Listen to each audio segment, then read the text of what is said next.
નમસ્કાર મિત્રો, દરેકનું સ્વાગત છે મારી યુટ્યુબ ચેનલની અંદર। મિત્રો, આજના વિડીયો લેક્ચરની અંદર આપણે વાત કરવાના છીએ ક્વેશ્ચન આન્સર વિશે। આની પહેલાં મેં એક પોસ્ટ મૂકેલી હતી જેની અંદર મેં તમારા બધાના ક્વેશ્ચનો સાંભળ્યા, એને જોયા અને ત્યારબાદ હવે આજના વિડીયો લેક્ચરની અંદર ટાઈમ આવી ગયો છે તમારા પ્રશ્નોના દરેકના જવાબ આપવાનો। જી હા મિત્રો, એની અંદર સૌથી વધારે મને કોઈ પ્રશ્ન પૂછવામાં આવ્યો હોય તો એ બધા પ્રશ્નોની આપણે ચર્ચા આ વિડીયો લેક્ચરની અંદર કરવાના છે અને જે તમારા માટે ખૂબ જ ઉપયોગી થશે, કારણ કે તમામ માહિતી એક એનાલિસિસ દ્વારા તૈયાર કરેલી અને સચોટ માહિતી કહી શકાય એવી માહિતી છે। એટલે કે ખાસ મિત્રો વિડીયોને અંત સુધી જોજો અને વિડીયો તમને કેવો લાગ્યો કોમેન્ટ બોક્સની અંદર અમને જણાવજો।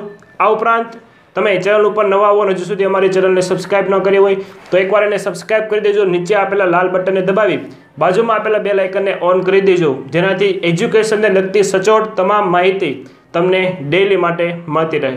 તો વધારે તમારો સમય ન બગાડતા શરૂ કરીએ મિત્રો, જેની અંદર આપણે વાત કરીએ તો સૌથી વધારે મને કોઈ પ્રશ્ન પૂછવામાં આવ્યો હોય તો એ ક્વેશ્ચન આન્સરની પોસ્ટની અંદર તો નીચે પ્રશ્ન હતો કે પૂરક પરીક્ષાનું રિઝલ્ટ ક્યારે આવશે, સર મહેરબાની કરીને અમને જણાવો।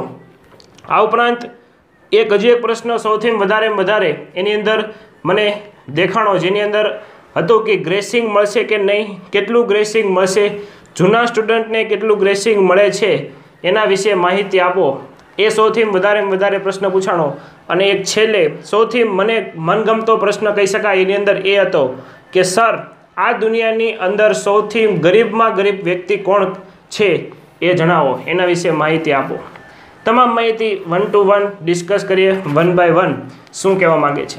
માહિતી ડિસ્કસ કરતાં પહેલાં એક મહત્ત્વની બાબત મારે તમને એ જણાવવાની છે કે મિત્રો રિઝલ્ટ તો તમારું એકવાર આવવાનું જ છે, ફાઇનલ છે, કારણ કે તમે પરીક્ષા આપી છે એટલે કે રિઝલ્ટ આવશે અને કેવું આવશે એ આપણને ખબર હોય, કારણ કે આપણે પેપરની અંદર લખેલું હોય છે, રિપ્રેઝન્ટ જેવું આપણે કર્યું હોય એવું જ તમને એનું રિઝલ્ટ મળતું હોય છે કે તમે જેવું એને આપો છો એવો જ સામેથી પ્રતિચાર મળે છે। રેડી? આ બધા ન્યૂટનના નિયમો પણ એવો જ છે, આઘાત અને પ્રત્યાઘાત, તમે જેવો સામે આપો એવા જ તમને સામેથી પાછા એના ઉત્તરો મળે। તો પરીક્ષામાં એવું જ કંઈક નિયમ લાગુ પડે છે, તમે જેવું લખો છો એવા તમને માર્ક્સ મળે છે। એટલે કે જે પણ રિઝલ્ટ આવે છે તમે એને સ્વીકારતા શીખો। અને એવું નથી કે તમે આ એક પરીક્ષા આપી, કદાચ ઓછા માર્ક્સ આવ્યા તો કાંઈ વાંધો નહીં, આ તમારી એક જ પરીક્ષા છે એની અંદર ઓછા માર્ક્સ આવ્યા છે, તમે જિંદગીની હજી ઘણી ખરી પરીક્ષાઓ તમારે આપવાની છે, કદાચ એ તમારી પરીક્ષા સારી જાય એવું બની શકે। અને આની પહેલાં મેં એક વિડીયો બનાવેલો છે NIOS બોર્ડની ઉપર કે કઈ રીતે NIOSની અંદર તમે એડમિશન લઈ શકો છો, શું છે NIOS, તો એની લિંક તમને અહીં ઉપર આઈ બટનમાંથી તો નીચે ડિસ્ક્રિપ્શનમાંથી ગમે ત્યાં મળી જશે। આ ઉપરાંત તમે જો પાસ થઈ ગયા હોય તો ધોરણ 10માં હોય, ધોરણ 12માં હોય તો ધોરણ 10-12 પછી તમારે કઈ ફિલ્ડની અંદર જવું, ઘણી ખરી સારી એવી ફિલ્ડ છે જે તમારું ફ્યુચર બનાવી શકે છે। તો ખાસ એના માહિતી આપતો એક વિડીયો છે ગાઈડલાઇન્સ કરતો, કરિયર ગાઈડલાઇન્સ કરતો, તેની લિંક પણ તમને આઈ બટનમાંથી નીચે ડિસ્ક્રિપ્શનની અંદરથી તમને મળી જશે। તો મિત્રો ખાસ એને જોવાનું ભૂલાય નહીં, જે તમને માહિતગાર કરશે કે ધોરણ 10 અને ધોરણ 12 પછી કઈ મહત્ત્વની ફિલ્ડો આવે છે। ઠીક છે, આગળ વધીએ, પ્રશ્નો તરફ જઈએ। પ્રશ્નો શું કહેવામાં આવે છે એમાંથી સૌથી પહેલો પ્રશ્ન લઈએ, ગ્રેસિંગ કેટલું મળે છે પરીક્ષાની અંદર।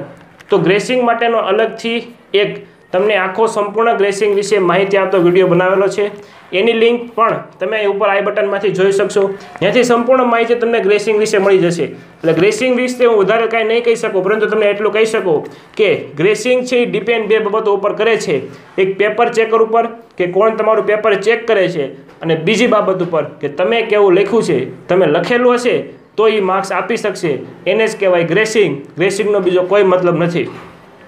બીજી બાબત ઉપર ચર્ચા કરીએ, પૂરક પરીક્ષાનું રિઝલ્ટ ક્યારે આવશે। રેડી? એ બાબત ઉપર ચર્ચા કરતાં પહેલાં મિત્રો તમારે થોડીક રાહ જોવી પડશે, અને અન્ય મેં તમને કીધું મનપસંદ ક્વેશ્ચન કહી શકાય કે આ દુનિયાની અંદર સૌથી ગરીબમાં ગરીબ વ્યક્તિ કોણ છે। રેડી? ઘણા ખરા આના ઉત્તરો તમને મળશે, પરંતુ મારો કંઈક જવાબ અલગ પ્રકારનો છે, જે મને એવું લાગે છે કે હોઈ શકે ગરીબ।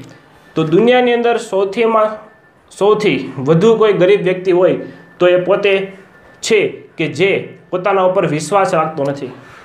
જે વ્યક્તિને પોતાના ખુદ પર વિશ્વાસ હોતો નથી કે હું કાંઈ ન કરી શકું, એવા વ્યક્તિ પોતે ગરીબ હોય છે મનથી અને પોતાની જાતે। તમને તમારા ઉપર વિશ્વાસ હોવો જોઈએ કે હું કાંઈ પણ જે કરું છું જે સાચું જ કરું છું અને મને આમાં સફળતા મળશે, કારણ કે સફળતા થવા માટે તમારે પરીક્ષાની અંદર પાસ થવું જરૂરી નથી, તમારે જિંદગીની અંદર પાસ થવું જરૂરી છે પરીક્ષા આપવા માટે। એટલે ખાસ મિત્રો જે વ્યક્તિ પોતાના ઉપર ભરોસો રાખે છે તે સૌથી વધારે અમીર કહી શકાય। અને જે વ્યક્તિ પોતાના ઉપર ભરોસો રાખતો નથી, પોતાને જાતે એને ખબર પડતી નથી અને પોતે જાતે એ અંદરથી તૂટી જાય છે, ભાંગી જાય છે, એવો વ્યક્તિ છે એ ગરીબ વ્યક્તિ કહી શકાય। તો મારો જવાબ આ છે એ પ્રશ્નનો। ત્યારબાદ આગળ વધીએ પૂરક પરીક્ષાના રિઝલ્ટ વિશે કે પૂરક પરીક્ષાનું રિઝલ્ટ છે એ ક્યારે આવશે। રેડી, આની પહેલાં પણ મેં તમને ઘણીવાર કીધું છે, પરંતુ આ વખતે તમને કંઈક અલગ જ તમને માહિતી આપવાની છે મારે પૂરક પરીક્ષાના રિઝલ્ટ વિશે। મિત્રો, જણાવતા ખૂબ આનંદ થઈ રહ્યો છે કે પૂરક પરીક્ષાનું તમારું પેપર ચેકિંગનું કાર્ય છે એ અડધું પૂર્ણ થઈ ગયું છે। જી હા મિત્રો, તમારું પૂરક પરીક્ષાનું જે કાંઈ પણ પેપર ચેકિંગનું કાર્ય છે એ 50%થી પણ વધારે કહી શકાય એ પણ કાર્ય થઈ રહ્યું છે અને 50% કરતાં પૂરું થઈ ગયું છે એવું કહી શકાય અત્યારે હાલમાં। અને ટૂંક જ સમયની અંદર એ કાર્ય પૂર્ણ થશે એટલે તમારું રિઝલ્ટ બનવાનું સ્ટાર્ટ થઈ જશે। જેવું જ તમારું રિઝલ્ટ બનશે એટલે પહેલાં તો એ ઓનલાઈન તમને રિઝલ્ટ બતાવશે, ત્યારબાદ એની જે હાર્ડ કોપી છે એ તમારા સ્કૂલની અંદર તમને આપવામાં આવશે બધાને, અને સ્કૂલ દ્વારા તમને પ્રોવાઈડ કરવામાં આવશે।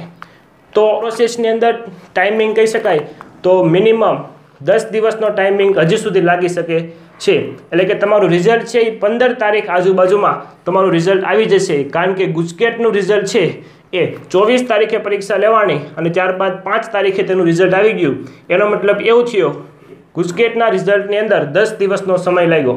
આપણે પૂરક પરીક્ષાની અંદર 10 તો ન લાગે પણ થોડોક વધુ સમય લાગે, એટલે કે 15 દિવસનો સમય લાગે। રેડી, એટલે કે આપણે 15 તારીખ આજુબાજુ તમારું પૂરક પરીક્ષાનું રિઝલ્ટ આવશે। રેડી, એવી આશંકા પૂરેપૂરી 99% જણાય છે।